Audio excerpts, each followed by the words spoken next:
भारतीय जनता पक्षानं या निवडणुकीत 148 जागा लढवल्या। त्यापैकी तब्बल 132 जागांवर भारतीय जनता पक्षाचे उमेदवार जिंकून आले आहेत। महायुतीनं जिंकलेल्या एकूण जागांपैकी एकट्या भाजपच्या 132 जागा आहेत। पण एकीकडे भारतीय जनता पक्षाचा विजयरथ चौफेर दौडला असताना पक्षाच्या 16 उमेदवारांना पराभूत करणाऱ्या उमेदवारांची चर्चा सुरू आहे। यात विदर्भातल्या 9 उमेदवारांचा समावेश आहे। नजर टाकूया त्याच उमेदवारांवर।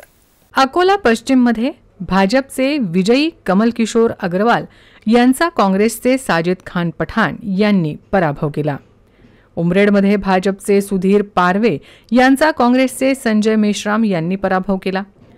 नागपूर पश्चिममध्ये भाजपच्या सुधाकर कोहळेंचा काँग्रेसच्या विकास ठाकरेंनी पराभव केला। उत्तर नागपूरमध्ये भाजपच्या डॉक्टर मिलिंद माने यांचा काँग्रेसच्या डॉक्टर नितीन राऊत यांनी पराभव केला।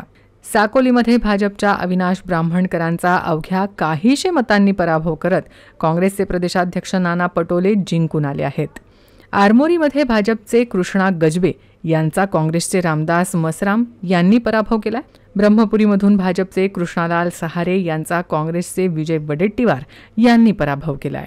वणी विधानसभा मतदारसंघातून भाजपचे संजीव बोतकुरवार यांचा ठाकरे गटाचे संजय देवकर यांनी पराभव केला।